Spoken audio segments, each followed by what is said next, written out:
health interventionist and intervention specialist here at Man to Man. I have two special guests with me here today.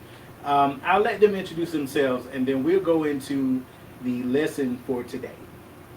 I'm Daniel Myers. I'm the program director for the MAT SUD program for Caresouth. Also a nurse by trade. Been doing this now for a few years and enjoying what I'm doing. How you doing? I'm Mark Calhoun. I'm the Director of Social and Community Services for Caresouth Carolina. I've been there at Caresouth Carolina now 13 years.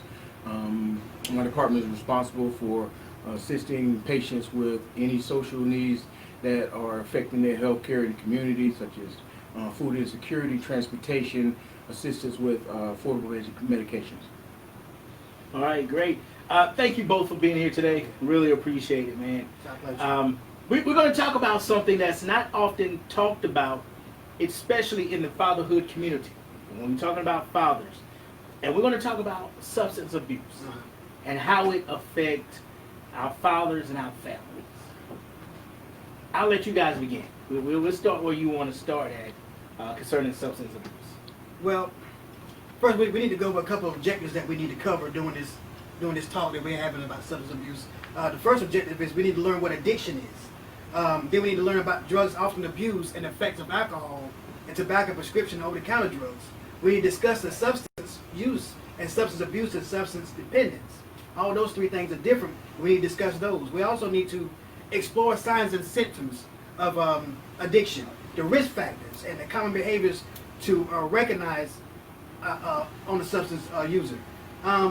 Discuss also the physiological effects of addiction and briefly explore the addiction cycle, how things go in how it just go in a continuous cycle with addiction. So we're going to discuss some of those things and just really we need to understand what addiction is when we're talking about substance abuse.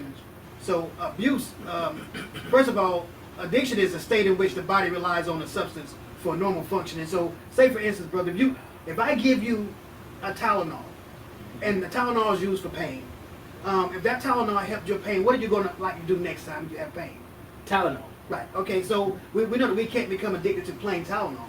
But suppose I give you an oxycodone or a hydrocodone or something like that, a narcotic that would that made you feel, mentally better, and it also made you feel physically better. The next time you happen to have that issue, what are you more likely to use? That painkiller.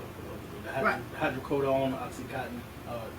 Did I say that right? Yeah, that's fine. Yeah, because it makes you feel normal again, right? And so what happens is with addiction, the body becomes used to having that feeling, and so not just one pill won't do you any good. You need them on a regular basis now to remain normal. And so over time, your body builds up a tolerance, and the more tolerance you build up, the more medicine you need to feel normal, and that's what leads to addiction, because we start using it for intended purposes, for unintended purposes. So now with addiction and especially with these type of drugs, I know addiction is bad. Yes. But does it also affect your heart, like the physical part of it? Does it affect your heart, or could it affect your heart? Well, what happens is when you stop using these drugs, when you have an addiction, and you go through withdrawals, and withdrawals make you feel like you're having a heart attack, like you have the flu, and withdrawals are deadly. You can actually die from withdrawals. I did not know. Because it affects your physiological as well as your mental. And so we have to understand that whenever a person becomes addicted to any illicit substance, that it's very, very, very serious, and it requires medical attention. Wow. So when the substance abuse, say if I get high, I'm used to getting high, and now all of a sudden I make a decision to say, hey, I want to quit. Is it as easy as it sounds? You want to say something about it? I don't think it is. It is. It takes a lot of preparation, a lot of therapy, a lot of treatment, a lot of willpower. But on the medical and physiological level, Daniel can answer that a little bit better than me. But it definitely is one day at a time. Like they talk about the 12-step program. It is definitely one day at a time. Because you got to be able to wean yourself off that narcotic and be able to then be able to get in a better mind state and function better off that narcotic. So if we are a family member of a person who's addicted to drugs. It's important for us to understand the recovery as well, right? Because a lot of times we say, why don't you just quit? Think about what you stand to lose. Think about your family. You know, we throw that at them. We try to guilt them into quitting. But now I'm understanding it's not as easy as you should quit. Well, you know, the piggyback on what Marek said, when it comes to addiction, nobody wakes up in the morning saying, I want to be an addict. You know, I want to be addicted. I want to be a substance abuser. Nobody ever wants that for themselves. But something led to that. And so whenever a person say, I want to quit, you can't, I mean, some people have that, they have that ability to just quit. But then there's some that requires more. And that's why we have a program at Caresouth called Medicated Assisted Treatment, which means that you're going to need medicine to come off of this stuff that you're on. But not only that, that's not good by itself. Anytime a person's in active recovery or in recovery, they require that medical attention as well as that behavioral health. Because unless you can get a different mindset and change the behavior of a person, you cannot change that addiction factor. That don't leave. So even when family members come in and say, use this guilt trip and say, you need to stop because you're going to lose everything, how often has that worked? It never works. It never works, right? Because, okay, so if you scare me into quitting something, I'm going to quit as long as I'm scared. But how long does fear last? Right? So we have to change the mindset. So you have to include behavioral health into everything. So this is, the reason why I'm saying this is because addiction is this. Addiction is a chronic relapse brain disease. So addiction is a disease. So can you wake up in the morning and say, I don't want to be a diabetic? No. Can you wake up and say, I don't want to have a heart attack, I don't want to have heart failure, can you wake up and say any of those things? You can say it, but how possible is it for it to happen? Right? So, but you can you treat the symptoms of what you have? You can. You can. And so, and that's what we're doing with addiction over time, with mental health, with behavioral health counseling, right? Along with medication-assisted treatment, which is some stuff that we use is Suboxone, or we use naltrexone or Vivitrol to help with those substances. Like if a person is alcoholic, we can use Vivitrol to help with that, as well as if the person's addicted to opiates, we can use Vivitrol for that as well. But one of the drugs that we mainly use in Caresouth is Suboxone, which helps with addiction along with behavioral health modification. So the brain imaging shows that addiction severely alters brain areas that are critical to decision making, right? So that's what causes a person to become addicted once they start with this substance, because it triggers something in that brain with their decision making process where they think they're doing a good thing and they're helping themselves, but they're really not. Also, you're learning memory, right? So you forget a lot of things. You can't focus, and when one day next to you can't remember what you did, right? Wow. You've seen that in people, right? Also, behavior control. A person cannot control their behavior if they don't have control of their brain function. So can addiction be hereditary? It can be, but that's a predisposition for addiction. If predisposition, I probably need to use those words. That's a leading factor to addiction. If somebody in your family was an addict, if you saw that behavior, right, and you live with that behavior, you begin to think that's a normal part of life, and you participate in the same behavior, the same activity. But also, it can be genetics, because I'm predisposed of diabetes or hypertension, then my kids are predisposed, and it's a disease like them, right? So it's the same physiological process. So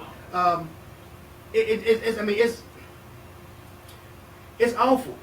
I mean, you know, addiction is awful, and it causes problems. But the one thing that causes the most problems with addiction is stigma, and that's the thing that family members don't understand. That when you call me a bad person and say that I'm this and I'm that, you know, I'm not you ain't no good for your family. You just a beat. You just a bum. Then you put a stigma on my treatment. So now you've labeled me as an addict, right? Which is a bad word to use because we don't use those words no more. We use you're a substance abuser, right? Or you're alcohol misuse. You know, we use those words because we're trying to give it another look. Because now you have a disease. I can put a name with your condition. You know, not a label. I can put a name with it, and I can put a medical name with it, which makes treatment a whole lot easier if we can remove that stigma. You know, I read somewhere a couple weeks ago. I heard a CEO say that they were afraid. He owns a factory, and he said that they were afraid to do random drug testing in the factory because he feel like he probably have to fire half the people because they test positive for drugs. How do people function with like addicts? Are there such thing as functioning addict? Like they're able to work and just do normal things that people do, and Well, they're at it. Well, how do you know a person is an addict? How you know that they are Yeah, that's a good abusers? question. So I don't know. You've been around people a lot in your life, I have. and later on you find out, man, this person was on crack, or this person was an alcoholic. You know, you found that stuff out later on, but was they functional? Yes. So a person can function, right? But their level of decision making is altered because now you're occupying your mind with a substance that controls you instead of you controlling it. So it tells you what to do instead of you having control over it, saying, I just need one of you to help with my back pain.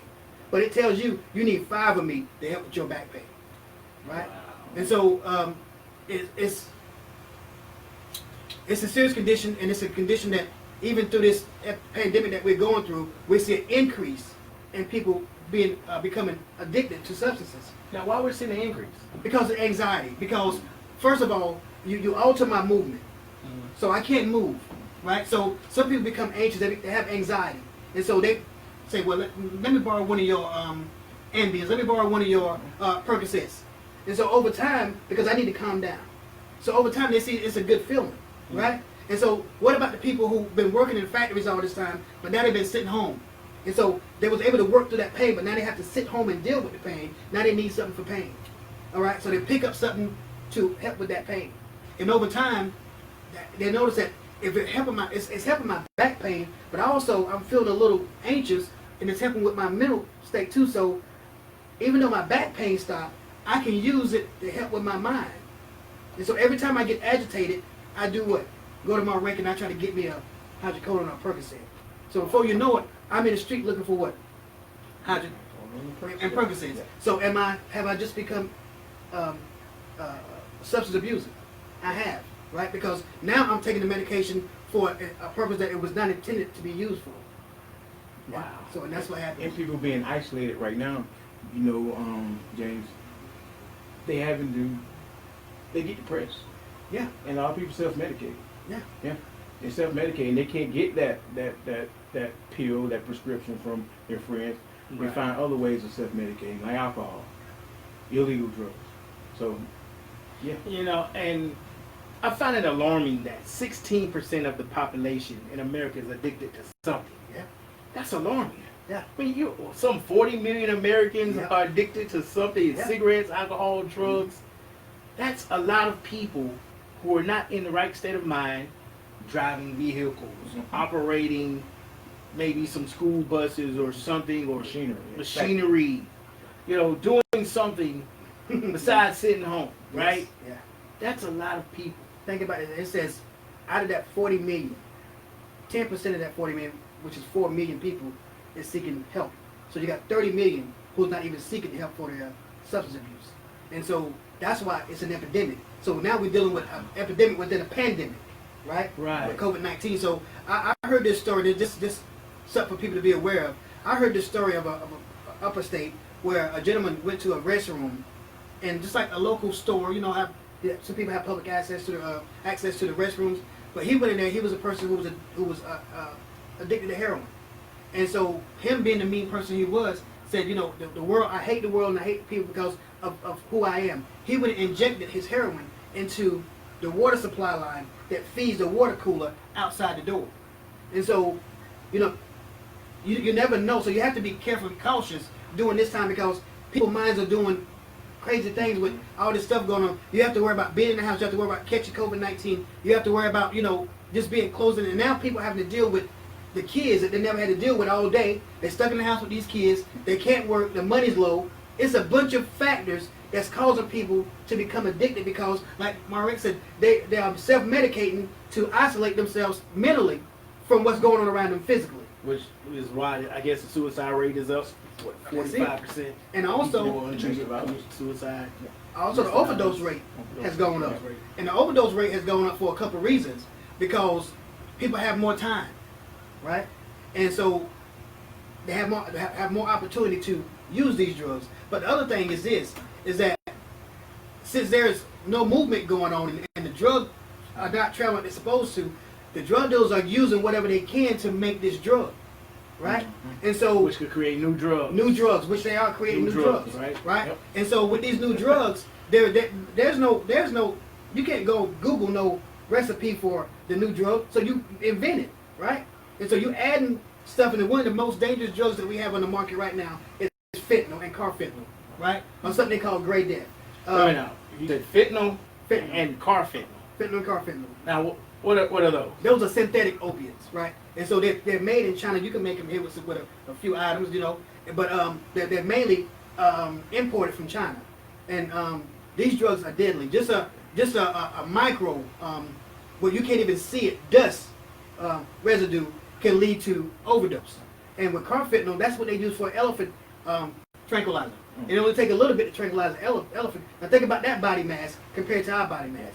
So injecting us with just a little bit of that, just enough to up in the bed of your fingernail is enough to kill you. So they mixing this with the cocaine, with heroin, and all that, and the drugs, and these drugs are increasing more because it causes a hunger more for that drug.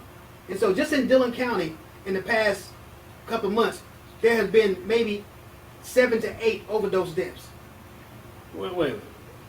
Let's back up. That's your county. Because I live in Dillon County. Uh-huh. I haven't heard No, you're not. overdose deaths. You're not going to hear that.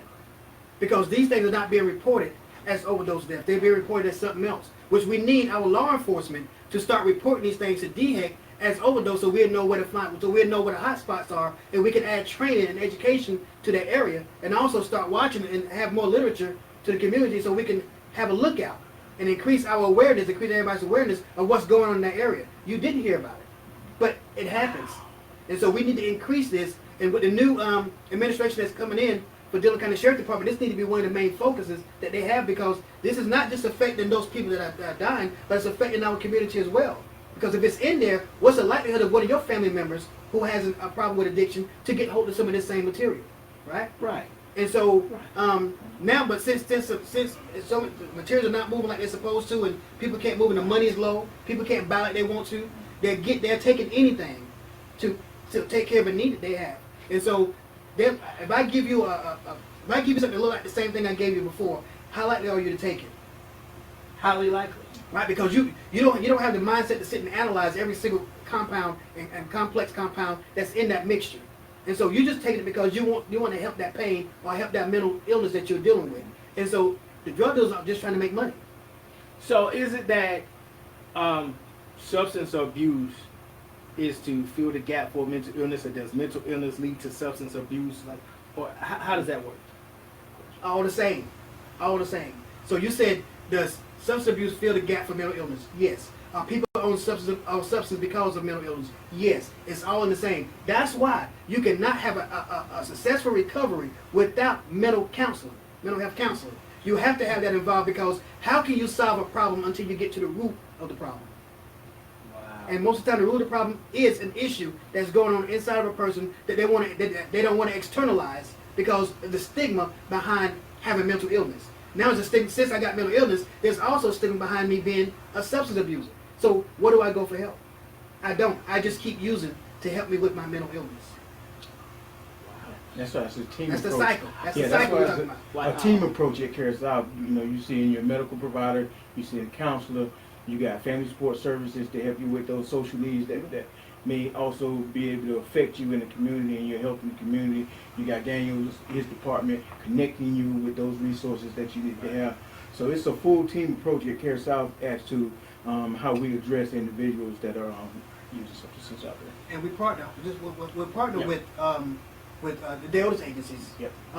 Which is in Marlboro County, in Dillon County, in Marion County, you have Trinity Behavioral Health. Yep. In Darlington County, you have Rubicon Family Counseling. And then in Chesterfield and in Kershaw County, Lee County, you have the Alpha Center. And those are who we partner with. And actually, this treatment can be free of charge. So free of charge. If you contact us and you get our information later, you can contact us and we can put you in one of these agencies. They can bring you in for an assessment, and and after that assessment, they'll deem you necessary for treatment. They'll give you a waiver or a PA, which means all your treatment, all your medication is free of charge. But you will be required to see our medical providers for your medication, for your prescription, for your Suboxone or your Vivitrol. But you will be mandated to see a counselor. to make sure that we can help with that behavior modification to change your mindset to help the medication we give you work a whole lot better. And just for a reminder to all the fathers out there, Dillon County, Chesterfield County, Florence County, Darlington County, Marlborough County, you can step into Man to Man. We have partnered with Caresouth. If you have any substance abuse issues, feel free to come and see us as well. And we can definitely get you in contact with Caresouth and see if we can lower that number of substance abuse. Oh, yes. Dillon County, Marlborough County. Yes. Because when you told me 7 to 8 people in the last couple months in Dillon County of overdose, nope, like it's not been in the newspapers, not been in the news. You haven't heard it on social media, and this is stuff that the community needs to know. Yes. It's something the community needs to know, and how can we better equip ourselves, or better help individuals, or better to notice someone who's substance abuse or try to get them help. Right, right.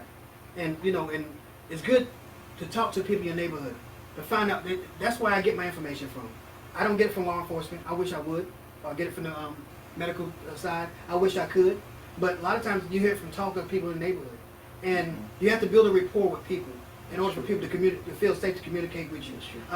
They're not going to talk to everybody, but you have to make yourself approachable and let them know that I'm not here to cause you any harm, but I want to give you all the help that I can provide to help you get out of the situation that you're in. And at Caresouth, we make sure that we give you a home to come to. Right. So we take care of everything under one roof. And so we try to increase that trust in the community. Let know we're not a fly-by-night agency. We've been in business over 30-something years, and we're going to be here for you. We're not going to be here today to get your money, and then you come find us tomorrow. We're gone. We're here for you. That's like on tomorrow, for instance. We having a drive-up testing in Dillon County. Am I right? Yes, but if it rains, it's going to be postponed until I think the 3rd. The 3rd. Yes, in Dillon. Right. And, So well, actually latter at the high school. at the high school. Mhm. So Okay. we're really trying to help people because, like I said, this COVID-19 thing has really elevated everything that we know about substance abuse. It's elevating that to another, another Stand level. up for a little bit. Yeah. So let ask you guys this question. Say you have a father, and he's having a difficult time. He's lost his job, and he has kids that he has to take care of, and now he has a substance abuse issue.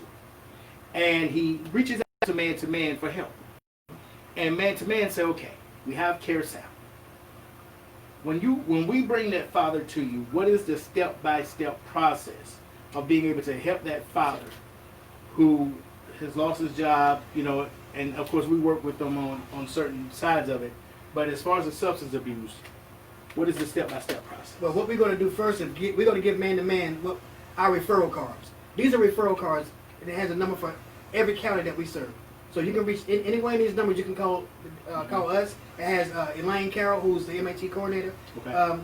You'll call her, you'll call me, and we'll get you in touch with one of those DOS agencies to get you set up for an appointment to come in and be assessed for their program.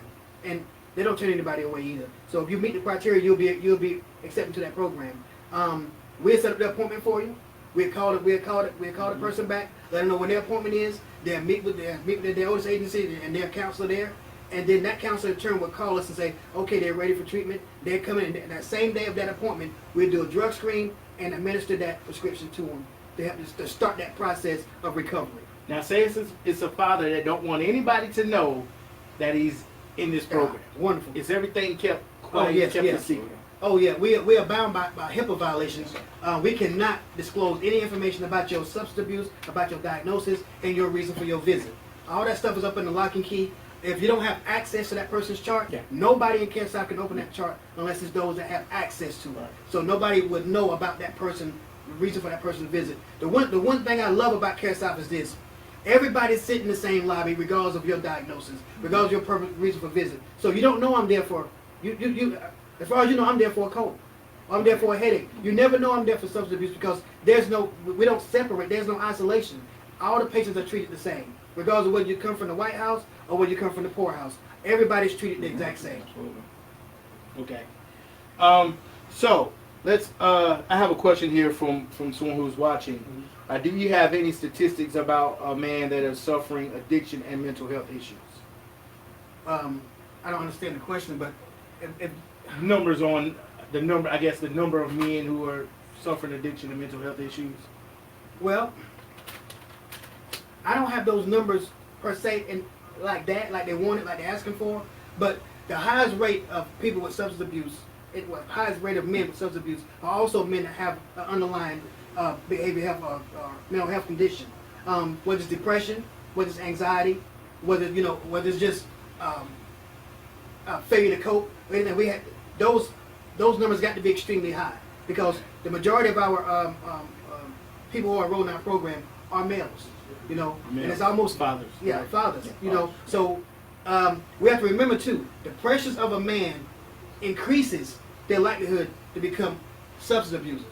Because first of all, last time we talked about the medical side, men don't talk about their problems. Men internalize. So when you internalize, you also find a way to self-medicate and try to keep all that stuff in. So if men learn to talk more and learn to share more about their issues and find people like Man to Man that you can come to and talk about your issues before it get to this point, then we can lower those numbers of people who are addicted. Let me ask you guys this. What about over-the-counter drugs? Some have been found to be addictive, correct? Right. And some are also found to be used for a purpose in which they weren't intended, like your Sudafed, your cold medicine. And so that's why DHEC and CDC has put up guidelines. So if you go into your local Dollar General and you start purchasing Sudafed or cold medicine, they're going to start tagging you. And so after so many tags, then you're going to have a visit because they want to know why you're using so much of this and so often. Because the same drug that you're buying to use for your cough is the same drug they use for making crystal meth or shake and bake. And so those. Now, you said shake and bake. Yes. What is shake and bake? This is shake and bake. How many times you saw a person walking around with a water bottle and they just sitting there doing this all day? You never see them drinking, but you see them doing this. Because this is a lab. This could be a mobile lab for making crystal meth. This could be a mobile lab. And so they're standing right next to you with a mobile lab that's extremely dangerous, extremely toxic, and they're sitting there shaking it because at the end of their shaking, you see crystals start to form for methamphetamine. Really? Yes. And so this right here is a portable or mobile lab, and it's inconspicuous, right? Because everybody drink water, right? There's no big deal. Wow. So I mean, you just have to be more aware of your surroundings. If a person sitting there holding the water and they're not drinking it, and the water bottle's hot and they're still not drinking it, then you might need to just start looking a little more closely at things. Just be more aware of your surroundings and do more talking to your law enforcement. Find out what's going on. What's the latest trend in your community? See something, say something. See something, say something. Yeah.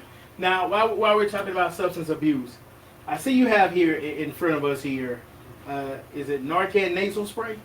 Well, actually, we have Narcan nasal spray here that we distribute because in the past couple of months, Caresouth has become what they call a community distributor, which means it's our purpose and our goal to put Narcan in every hand. Whether you're addicted, whether you're a family member or a person that has a substance abuse issue, or whether you're just a person who's concerned about people in your community, we want to make sure that everybody get a dose of Narcan because this is the one thing that saves lives for people who have substance abuse that overdose. Now, people want to know what's the side effect. What if I get this to a person and they won't over? There's no side effects to this. The only side effect is this: if you took something for back pain, legitimately, it's gonna neutralize that, and your back pain is gonna come back. But as far as it causing any harm to you or it's not. But it's our goal and our aim to make sure that everybody who needs Narcan, that want Narcan, can get Narcan. If you are already a member or a patient in our MAT program, the DAOS agencies will give this to you free of charge. They will give it to your family members free of charge. In the next week or two, I'll be doing a training on live about how to use this because I think everybody needs to know. So it's important that we understand that this is the one thing that saves lives. But how can we save lives unless we get it out to people to save lives? How can we save lives unless we educate people on when and how to use it? There is no wrong way and no wrong time to use it. If you suspect overdose, use it, right? And it's very important. We also have, this is the nasal Narcan, but we also have here, just in case you run across somebody and they have the injectable, what they call Isvio, injectable, this one talks to you whenever you get ready to use it. So this is just a trainer, so it's not going to hurt. So what it tells you to do is just open it. Trainer contains no needle or drug. Right? So it talks to you, and it tells you what to do. If you are ready to use, pull off red safety guard. Red safety guard. If to inject, place black end against outer thigh. Then press firmly and hold in place for 5 seconds. So I'm gonna inject him because he's been addicted. So what I To do? inject, place black If I pass out, y'all know what happened. Then press firmly and hold in place Okay. for 5 seconds. Here we go. 5, 4, 3, 2, 1. Injection complete. Okay, and that's it. I just saved his life, right? So, Pretty simple. Trainer Yeah. may be reused for training purposes. and this was just a training, so there was no live needles or anything in there. Right outer Um, case. But those are available on the market. But these are the ones that we're trying to get free because they're easy. You want to remove the barrier of how to use something, and this is the most simplest way to get Narcan into the body is through nasal. Because all you got to do is just press the bottom and squirt it into the nose, and just wait for it. Right? If the person don't come through, each package comes with 2 doses. Usually by the second dose, this person is coming back through. And just as a caution, you don't ever want to use too many. You want to call 911 the minute you know. Okay, the minute you know somebody's overdose, call 911. Start injecting the Narcan.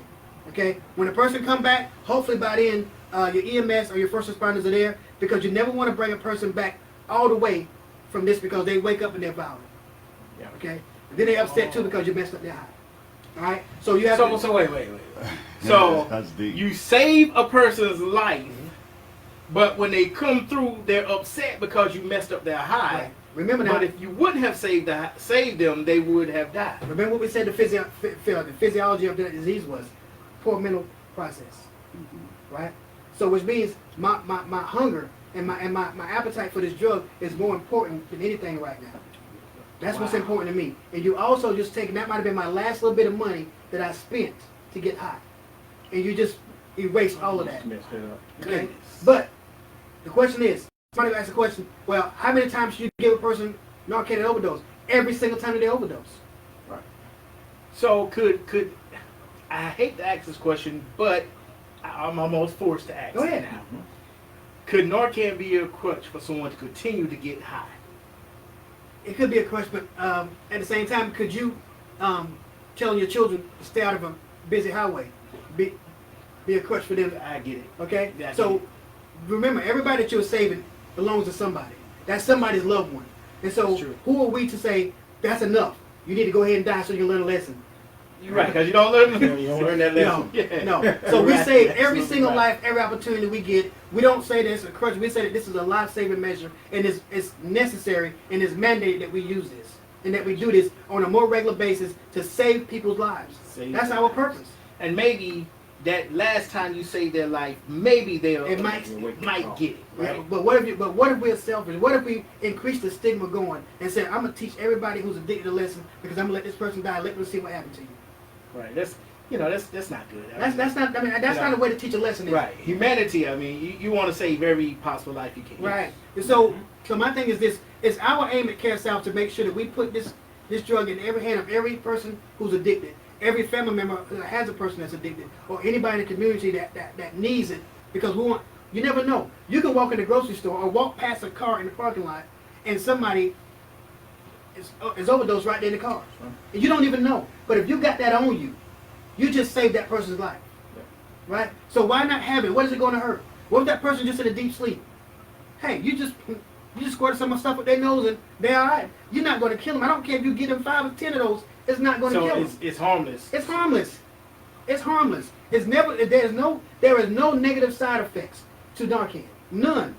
Or the Naloxone, however you want to say it. There's no negative side effects. The only thing I say is, if I'm asleep because I had a backache and I took something for my backache, and you wake me up and my back hurt, we gonna have an issue.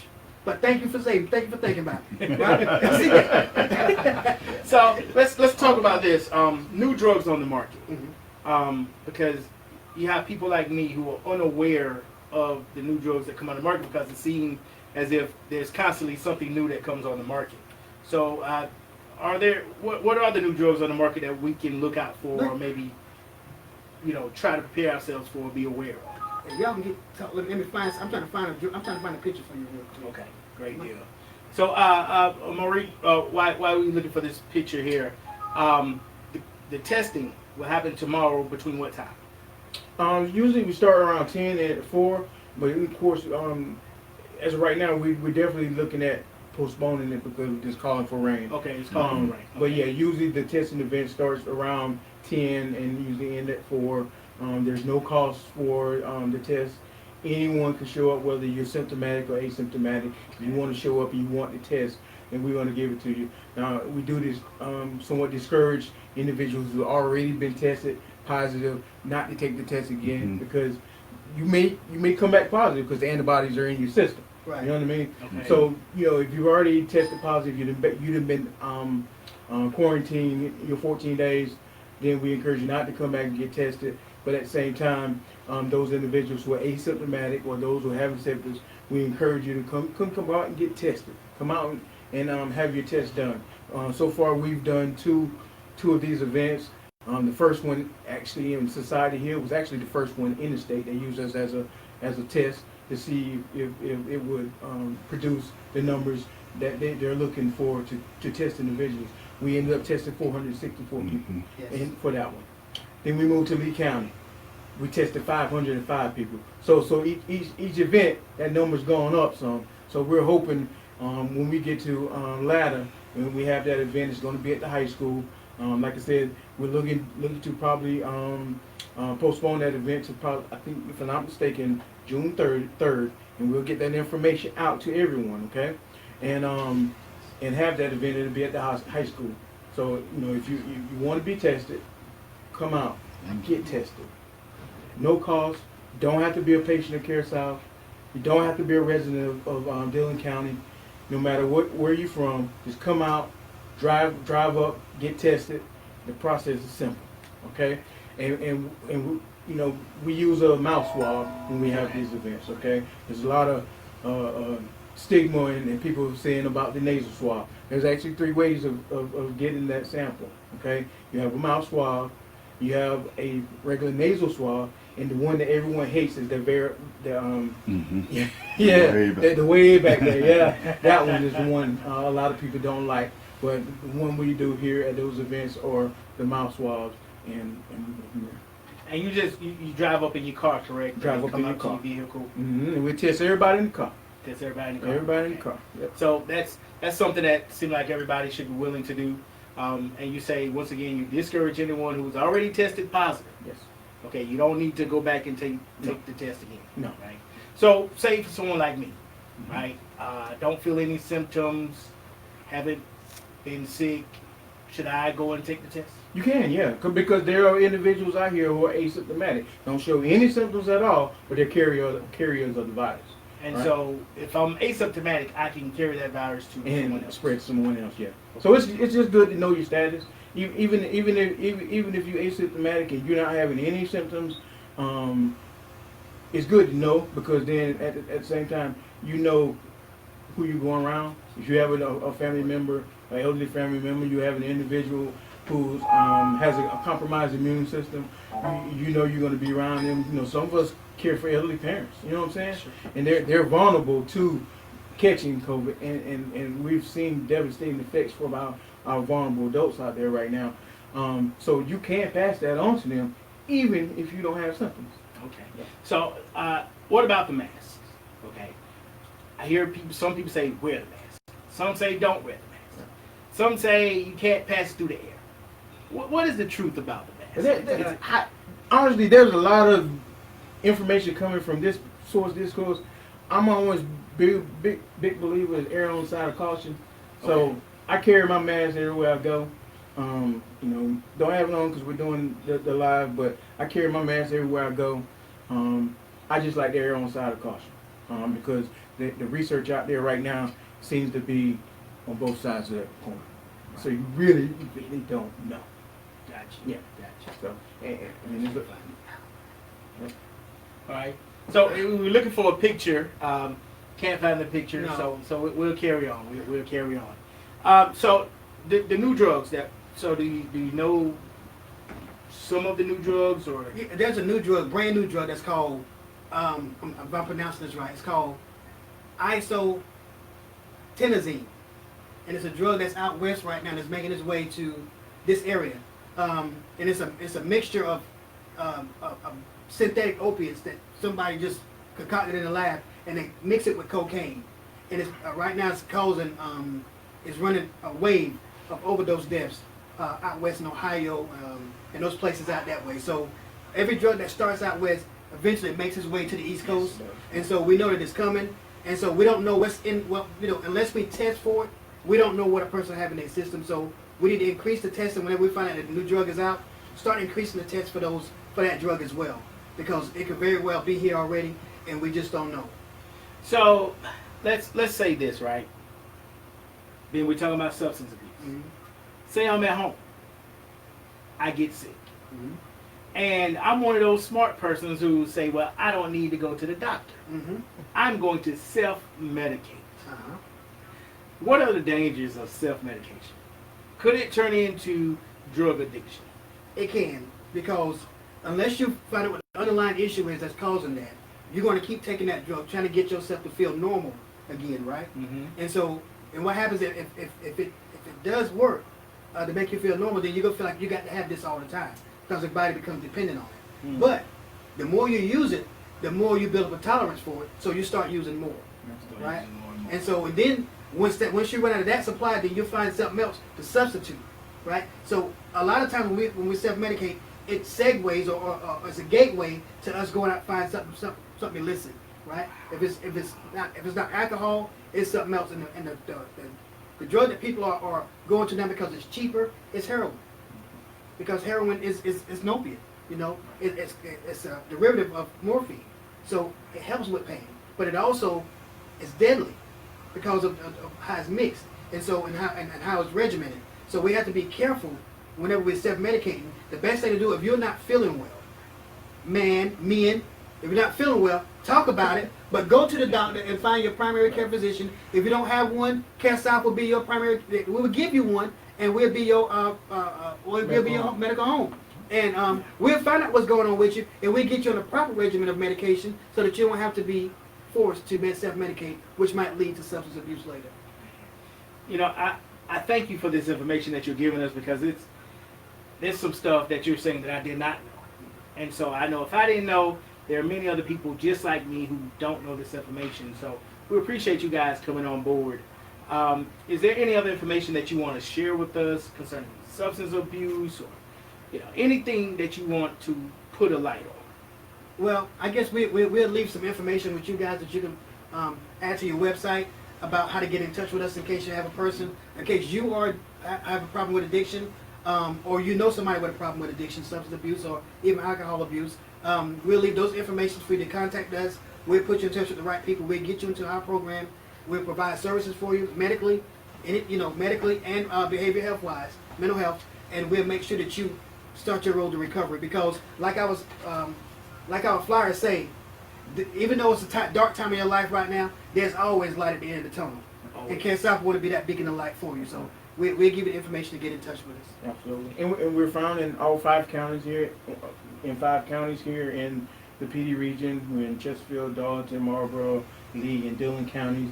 You want more information on Caresouth, you can look at our website. It's www.caresouth-carolina.com, www.caresouth-carolina.com. You can follow us on Facebook. And we want to thank you for allowing us to come here definitely. and do this presentation with you. You guys have been great community partners with us here at Caresouth, and we always work good together. And again, we want to thank you for allowing us to join you on your platform today. You're welcome. You're welcome. And to our participants who are watching, we thank you. Be sure to click on the link. We'll add a link in the comments. Also, if you're a part of our Facebook group, we will have a link in the Facebook group as well for you to click on that link and do the survey for us. For everyone who's paying attention, who's watching the video, we ask you to go to mantomanfathers.com for more information on Man-to-Man Fatherhood Initiative. That's mantomanfathers.com for more information on the Fatherhood Initiative. Again, to all participants, be sure to click the link and do the survey. I am James Hayes, Man-to-Man Initiative, Bennettsville, South Carolina. So yeah, whenever we start dealing with people in addiction, there's always an issue. So get people to come in for